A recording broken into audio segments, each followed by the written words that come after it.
Hey guys, it's Mr. Bison, and in today's video I will be talking you through the best ways to use the Casio fx-CG100 for GCSE Further Maths. Now I should start off by saying a very big thank you to Casio who are kindly sponsoring this video, but all of the work that I'm doing in this is completely my own thoughts and my own work. So what I'm going to do is I'm going to talk you through some different tasks that will hopefully demonstrate lots of the ways that you can use this calculator to answer your questions, but crucially to check your working. It's never going to be a replacement for doing the maths, but it's a fantastic tool to be able to check that you've got it done correctly. And if you do want to use this PDF, you can find this linked in the description, as well as some really useful videos and playlists from Casio as well.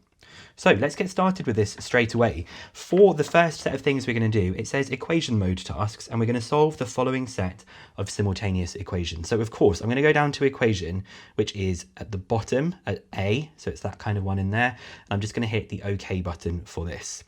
This one is a type of simultaneous equation, so I'll press OK. If you want to, you can use these tab buttons, by the way, to go back and forth, but I like using OK for this. And the number of unknowns for this one is 3. So I'll hit 3 unknowns, and then I'll start filling in the values. So the values that we have is 4x, so I'll press 4, execute, minus 1 for the y, 1 for the z, that's equal to 7. I will then have minus 3 for the x, 2 for the y, and minus 2 for the z, and that's equal to 6. And then for the last one, I just have 1x, 1y, 1z, and that is equal to 5. Then all I need to do, I can either press the tab button, which takes me through to the result, or I can press execute. But when I press this, I get that my results for this one is that x is equal to 4, y is equal to 5, and z is equal to minus 4 for this one. Okay, the next thing we're going to do is to solve this cubic equation. So to get back to this, I can just use the tabs. And then I'm going to go straight to this beginning part where I want to do a polynomial. So I'll scroll down 1 to polynomial. It's obviously a cubic, so I'll scroll down 1 more, press OK, and I'll fill in these coefficients. So I have the 6, I have the 11, I have the minus 19, whoops, and I have the 6. And it's already equal to zeros, so I'll press equals or execute here, and I get my 3 solutions are that x is either 0.666, you can press this format key and it will jump back and forth between fractions and decimals. I'm going to give it as an exact value here as 2/3, or we can see that x is equal to 0.5, which is a half if I scroll down to that, and my last one is that x could be equal to minus 3. So I've got these 3 different solutions of what we can have here. Okay, that was all the stuff I wanted to show you in the equation mode task. We're now going to have a look at some things that's in the graph and table mode for this one. So I'm going to hit home to go to this different part, and you can actually scroll to it, or if you want to, you can just hit number 5 and it will take you straight there to graph and table. What I'm going to try and do is find the point of intersection of these lines. Now these are simultaneous equations, so if you want to, you could rearrange them and make it look like the one that we did in the first question, but I'm going to show how you can do this using the graphing mode. So the two graphs are y equals 2x minus 5. Now when you press x, you can see that there's an orange x above the plus button. We will not be using that. We will be using the variable button, which is below the shift button. It's got the x with the theta, the t, and the y. So that's going to be my 2x minus 5. And my second one is 7 minus x. After I press execute, you can either use the tab to go straight across to graph, or you can scroll down to draw graph. I'm going to just press the tab. I'm happy with this sort of preset windows that we've got here, but if you basically scroll down, you can change the x values and the y values so that you can see more or less of the graph. I'm going to press draw, and you can see we can't quite see all of it. You can use these scrolling arrows to see more of it. If you want to press the minus button, it will zoom out, and the plus button will zoom in. But I can see that the solution to where these lines intersect, I can see it visually that it's 4 and 3. But if I want to make that absolutely sure, I can press tools, and then I can go to graph solve, where it allows me to solve different things about the graph. So I'm going to hit OK on graph solve. And which one do you think it's going to be? I think I'm trying to find an intersection. So you can either scroll or just press number 4. And it tells me straight away, written at the bottom, that x equals 4 and y equals 3 for this one. So x is equal to 4 and y is equal to 3. And we can see that visually with the coordinate as well. Now, you might be expected to do this with either a linear and a quadratic, or potentially with these 2 quadratics as well. So I'm just going to show you that same process, but I'm going to show it to you now with quadratics. If you want to get rid of these graphs so it doesn't get too busy, hit the AC key and then delete all, and I will be typing in these 2 graphs. So we have an x squared minus 4x plus 4 My second one is 8 plus 3x minus x squared. I'm going to go straight to drawing the graph. And we can't quite see it all, so again, I'll zoom out. I can scroll around if I need to. And I'm going to use this to do the solution. So it's going to be the same as the previous one. Tools, number 2 for graph solve, number 4 for intersection. And it gives us this first point. Well, first one says that x equals 0.5 and y is equal to 6.25. They obviously have to come as a pair for this kind of thing. And if you want to find the next one, just press the arrow and it will take you through to it. So the other solution is that x equals 4 and y equals 4 for this. Now, you might want to pause the video for this and check that you can do this, but I want you to complete the square for y equals x squared plus 2x minus 4. Use the completed square form to find the turning point, and then we'll use the CG100 to check that it has been done correctly. So you can either skip through this or you can watch what I'm going to do. So remember what we do. We halve this value so that it will be x plus 1 squared, and we subtract that value squared. So I'll be subtracting 1 and subtracting 4, meaning that the completed square form is y equals x plus 1 squared minus 5. Now, I hope you remember that the turning point when we have these things, it is going to be when this part is equal to 0, in other words, when x is minus 1. And then the overall turning point for the y coordinate, this part will be 0, this part will be minus 1. So it will actually end up, minus 5. So it's minus 1 minus 5 is the turning point. Now, how can I use a calculator to check this? Well, I'm going to just jump back to looking at the graphing mode. I'll clear everything that we've got here. And I'm going to plot the original curve, which was x squared plus 2x minus 4. And then I'm going to plot the completed square form as well. So I use my bracket and I will do x plus 1 squared minus 5. Now, if these are correct, they should be absolutely on top of each other, nothing looking different at all. So let's go straight to drawing the graph. Okay, looks like I can only see one graph, meaning that I've definitely got these drawn correctly. There's only one graph. They are both got to be identical to each other, so I can confirm that I've done this correctly.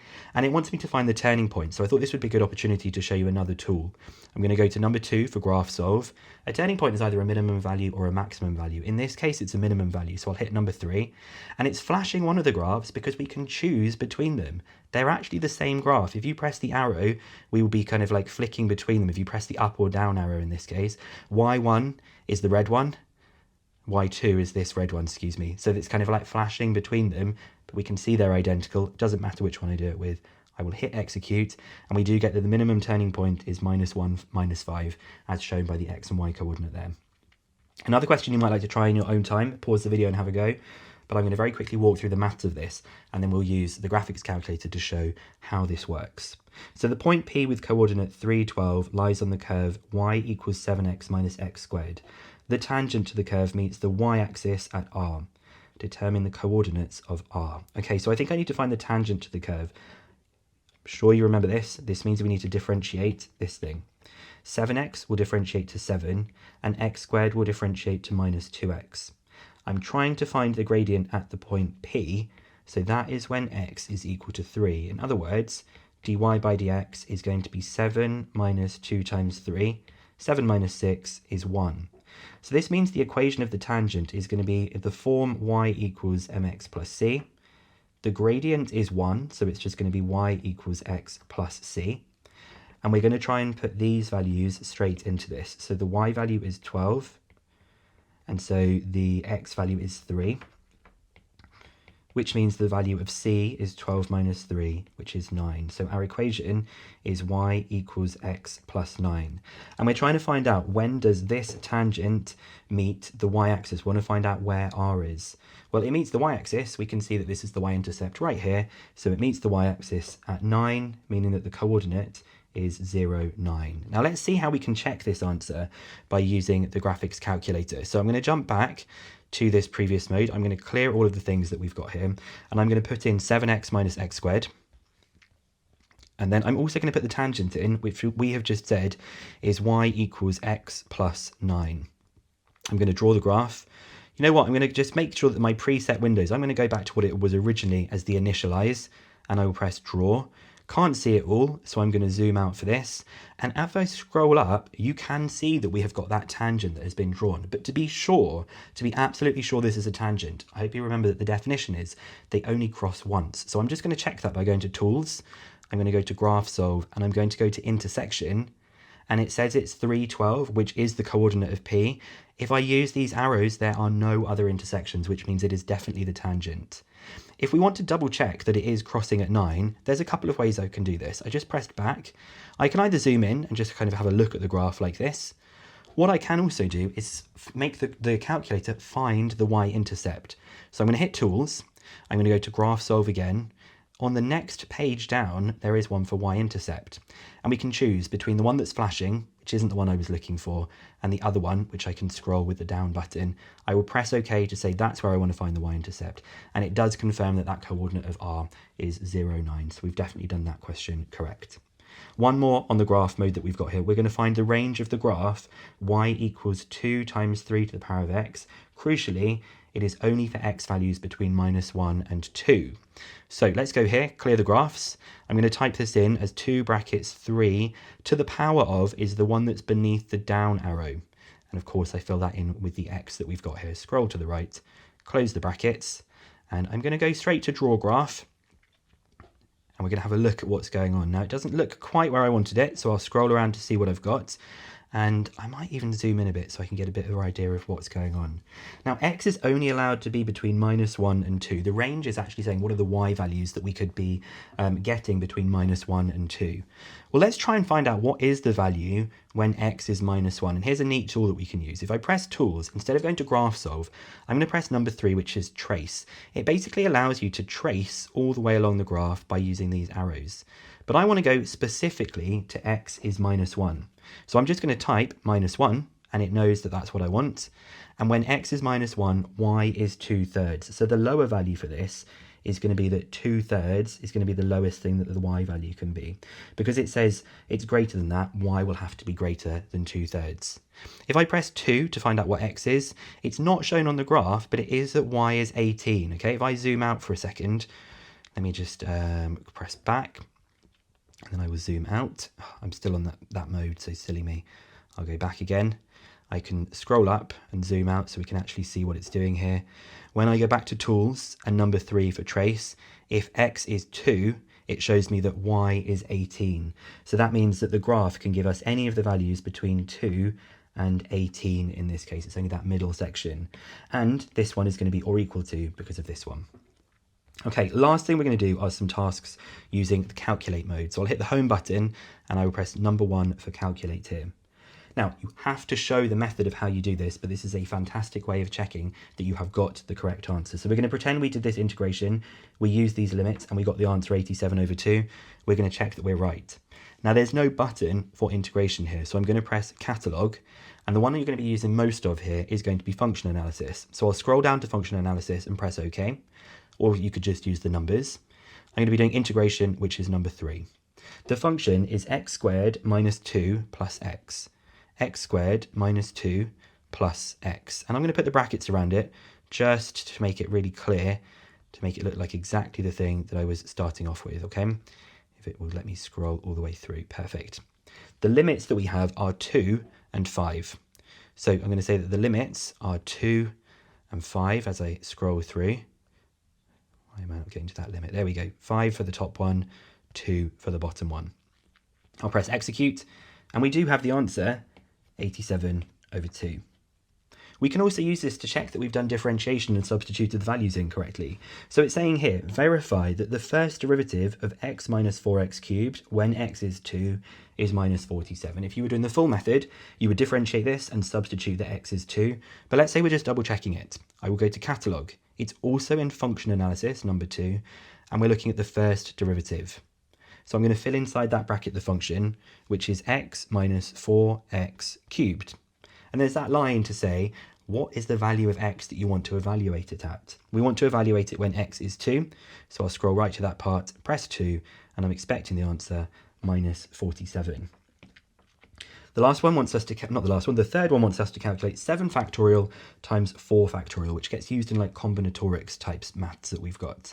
So I'm going to type the 7 and I can't find the exclamation mark there. So again, it makes sense the factorial exclamation mark is inside the catalogue. This is a type of probability function. So I'll press number 3 and there it is for number 1. So I have 7 factorial multiplied by number 4. Go to the catalogue. I'm going to show you this other thing. If you want to go to things you've used a lot, you can go to the history and you can see which ones you've used. If you use it a lot, you can press the tools button, which is the one with the 3 dots, and it will pin it there so that it will always be at the top. Might be useful if you're using it an awful lot for one particular exercise. So 7 factorial times 4 factorial is 120,960. We're going to continue by doing this from the binomial expansion. You might need to do this choose function, 5 choose 2, also written as the 5 and the 2 like this. So I'll press the 5, I'll go back to the catalogue. It's a type of probability and it's number 3 for combination, the choose button. 5 choose 2 is 10. So that's kind of something you might need to use when you're doing binomial expansion. Now, you have got matrices in GCSE Further Maths, and you might need to know how to multiply these matrices. Now, I'm going to show you the way that's maybe a little bit longer, not do it fully, and then I'll show you the way that I prefer to do this. So you see along the bottom it says calculation and then vector. If I press tab, it will take me to vector. If I press tab again, it will take me to matrix. You can then go into this matrix. It will ask you for the dimensions. I'll show it to you for, say, this one here. And you can change it to, say, 2 times 2 for a 2 by 2 matrix. And then you can fill in the values that you want for this. And then you can use that as your matrix. However, I think the better way to do this is to go back to the calculate screen, tab across to where we were originally. And if you press tools here, you can type a matrix directly into the calculator. So when I press number 1, where it says m times n, that's going to give me a 2 by 2 matrix. I'll press 2 and 2, and I will confirm that that's what I want. And I will start typing in those values. So that is a 3, a 2, a 1, and a -4, if I can type it correctly. And then for the next part, I'm going to go back to tools, back to m times n. It remembers that it's a 2 by 2 that I've been using. I'll confirm that, and I will type in 2, 3, 8, and 0, and it will do that matrix multiplication for me. And we have got the answer of 22, 9, -30, and 3. Very, very useful. If you want to use the other part that I was saying along here, very intuitive of what you need to do for this. It stores it in matrix A. And then if you want to, you can go to catalog. You can scroll down to matrices. You have matrix. And I can type matrix A like this, and it will recall what matrix A is. I left it all as 0, 0, 0, 0. But you could do matrix A, matrix B, multiply them together. I like the one where you just type it straight into the screen though. And of course, you can do some trig equations with this calculator too. So we are going to use this really cool feature, which is in catalog. It is in part of analyzing the function, so function analysis, and it's number 5, solve equation, solve n. So what I'm going to do for this is I'm going to type this equation in, and I'm going to say what thing I'm looking for and what the range of values is that I'm going to do. And the way you do this is you start off, you type the equation, then you say the variable that you're looking for, which in our case will be x. Even though it's theta here, we'll be typing it as x. Then you do your lower bound, and then you do your upper bound. So let's get this typed in. When I do the solve n, the first thing I'm going to type is cos 2 theta equals 0.4. So I'm actually in radians mode here. I don't know if you've noticed this at the top of the screen. It says rad underneath Casio. So I'm going to press settings. I'm going to change the angles from radians to degrees, because this question is clearly in degrees. And I will type that cos 2, instead of theta, I'm going to just use x, okay? Because the calculator is going to be doing it in x.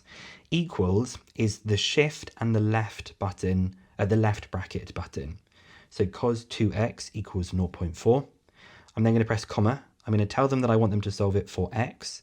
I'm going to tell them that the lower bound is 0 and that the upper bound is 180. I'll close off the bracket and I'll press execute. It does say more solutions may exist, but it's a great way for checking if you've got all of the checking if what you've done so far is correct. I'll press OK, and it gives me these solutions that we've got here. So theta is 33.2 degrees. This is to 1 decimal place or 3 significant figures. And as I scroll across, I can see that the only other one that we have is 146.8 degrees to 1 decimal place. So again, you're not going to get the marks for doing this, but it's a fantastic way of checking if you have done this correctly. Okay, so, oh, that was nice actually. How did I do that? I went back to calculate, Got the answers just written in this way as well. When I pressed execute, it took me through so I could see them as a list. Learning new things all the time with this calculator. I find it very, very easy and intuitive. It's literally like pick up and play. You're going to find way more features than what I've gone through in this video that we've got here. So I hope this is going to be really useful for your GCSE Further Maths, for your learning, maybe even for your exam as well. Fantastic way of checking the answers.